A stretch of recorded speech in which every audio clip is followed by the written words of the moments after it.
Tuesday was the third largest win without him on the floor. The Nets are now 4-4 on the season, but 3 of those wins have come by more than 25 points.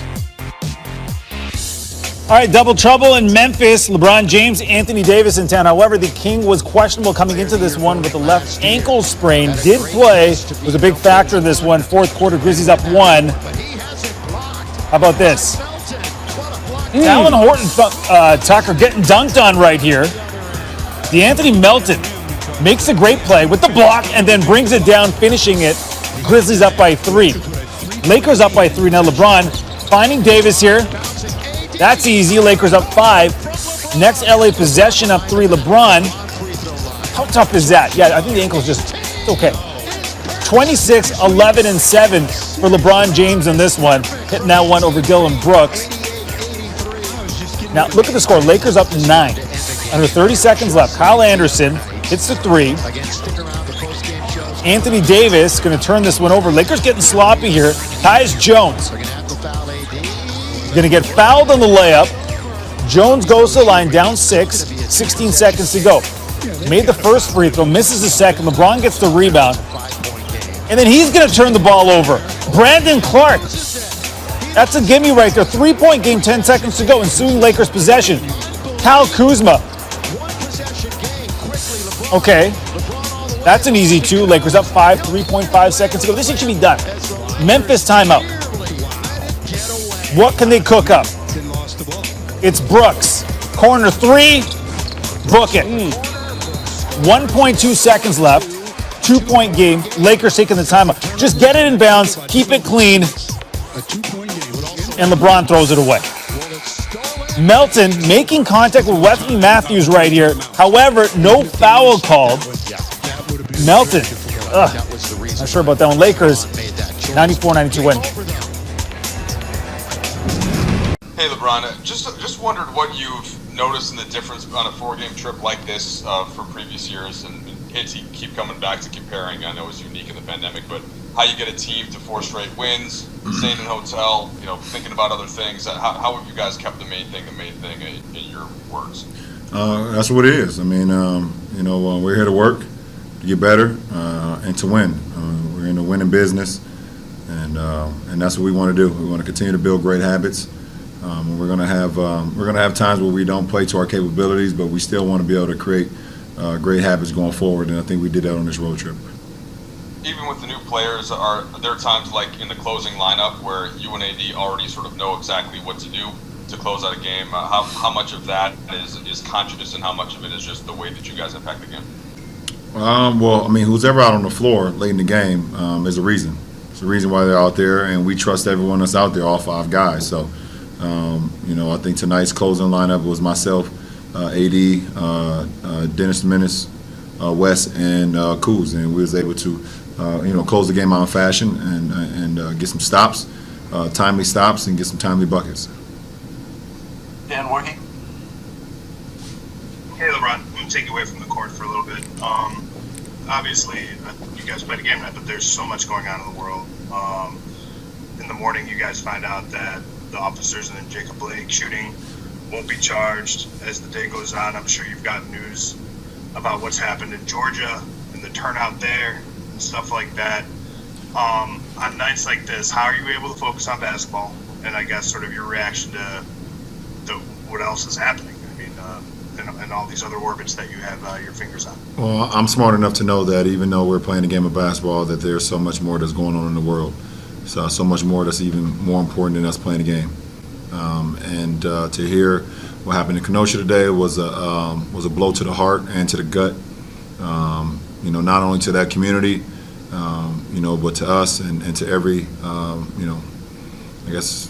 black person that just has been a part of this process and seeing these outcomes for so long. And not only just in the black community, but also in the white community as well, who see moments like this happen to us, and to happen to his family, and to happen to the kid himself. To see that verdict, it was just it was a blow to the gut, like I said, and a blow to the heart. But we got to continue to stay strong, continue to believe in each other, and continue to push for the greater of change and for the greater of good. And to hear my people turn out in Georgia in the fashion that they did. I'm definitely going to get some more information on it, but I heard they turned out in Georgia, and that's commendable. It's something that we started with more than a vote, and we want to continue to do that and continue to support, actions like this and causes that went on today. And it's been going on, obviously. So proud of my people for getting out there and doing what they do best. So, and that's being heard and being seen and being powerful and being engaged. And that's how it is. Dave? Brian, what does the next stage of More Than a Vote look like? You started it in the summer. There was the big election in November, the runoff today. Can you take us forward as to what the next steps will be? One, I can tell you, Dave, is that we're not going to stop. And we're always looking for opportunities to continue to grow, not only in my community but all over the world and all over America. As you've seen, we've been able to do since the summertime, all the way up into today. So we're going to continue to keep our foot on the gas, continue to keep keep the pressure on going on how we continue to create change. And like I said, and create change for the black community, but also just create change for the greater good. And we're looking forward to and seeing what ways we can do and what we can do going forward. A few more. Bill Orm?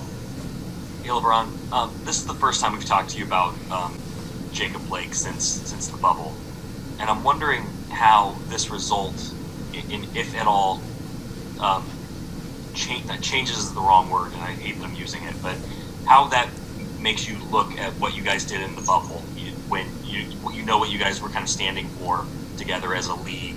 Does this result at all? How does that color when you look back at what you guys did as a league in the bubble?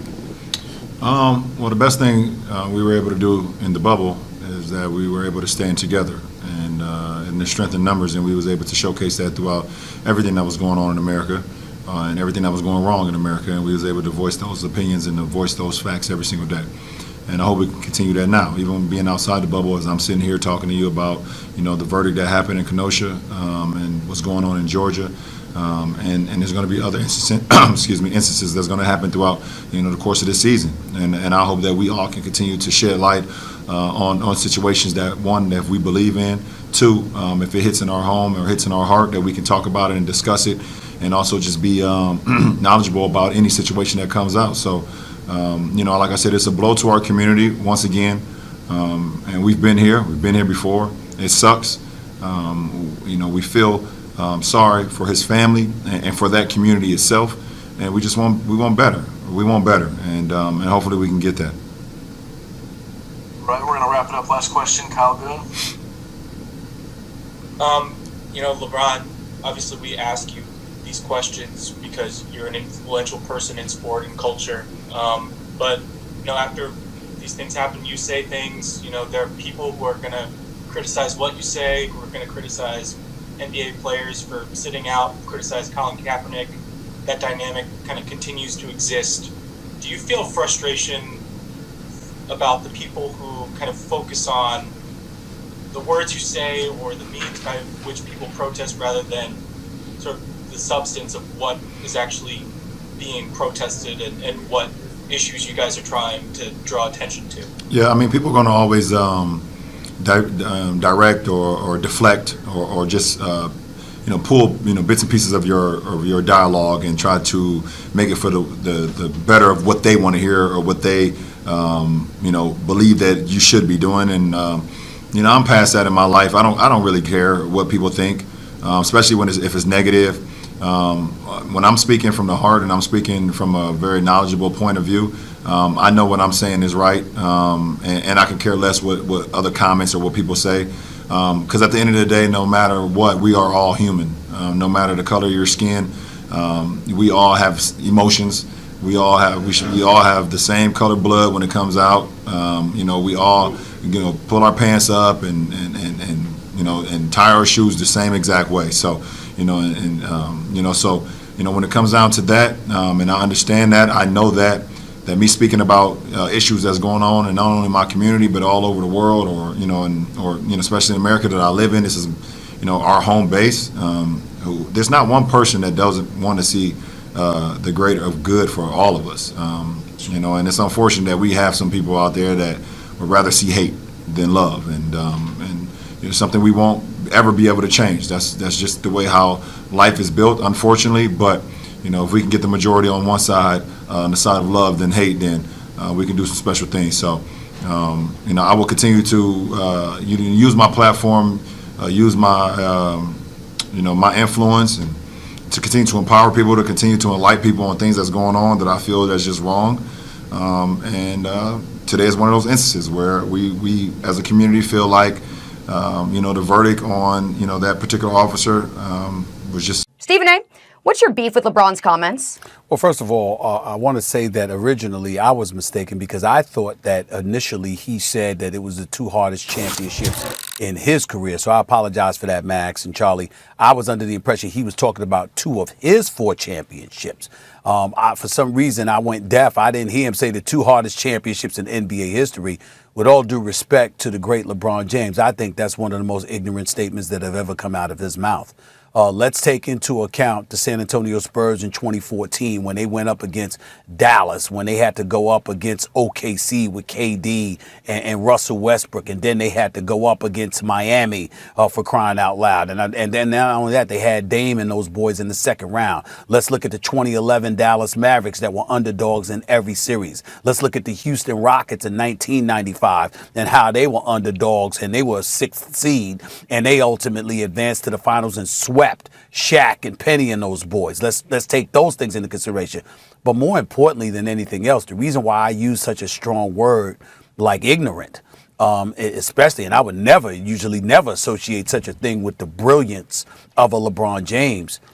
Sir, what about Bill Russell? One of my boys pointed that out to me yesterday. I didn't see the text until this morning. But Bill Russell won championships in an era when Medgar Evers and Dr. Martin Luther King Jr. and Malcolm X were assassinated. Bill Russell was a player coach and won back-to-back titles. Bill Russell was a black man playing in Boston and had to endure all the things that he endured in order to win. How can you sit up there and know anything about your history, which I know LeBron knows because he's a savant, and just forget that part? I don't see how you can do that. When you talk about your championships and how difficult. Now, if you were just talking about on the court, I guess you could say it's debatable, even though I would say I would beg to differ. But when you talk about just the toughest championships because you want to bring COVID-19 into the equation, Max, or something like that, I just don't know how you can ignore the trials and tribulations that Bill Russell had to endure en route to capturing a championship. That's why he's considered the ultimate champion. It's not just because of the 11 he has. It's because of the duress and the circumstances under which he captured them. And they far exceeded the challenges that LeBron James just went through with COVID-19. Well, I mean, look, LeBron he's changing definitions midstream. Number one, okay. I can understand if he says the championship against the Warriors was the toughest. It's a 73-win team. That's the all-time record. They were down 3-1, and obviously they have to play the last game on the road. And it was a tight game, and they held the Warriors, the greatest half-court offense ever to that point in history, to 0 points over the last 4 minutes and change of that game. Stephen A., you and I saw each other at that finals game. We were there and witnessed history that night. So I understand him saying that. And I understand him saying that being in the bubble he felt, or players he may have talked to felt, was the most stressful or something like that.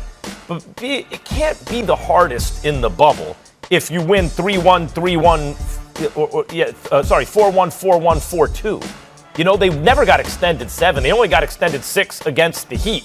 And I'm sure it was taxing emotionally. But that goes for every single person in the bubble. And if everyone's taxed the same way, then no one has a disadvantage. In that way, it's not the hardest. It can't be.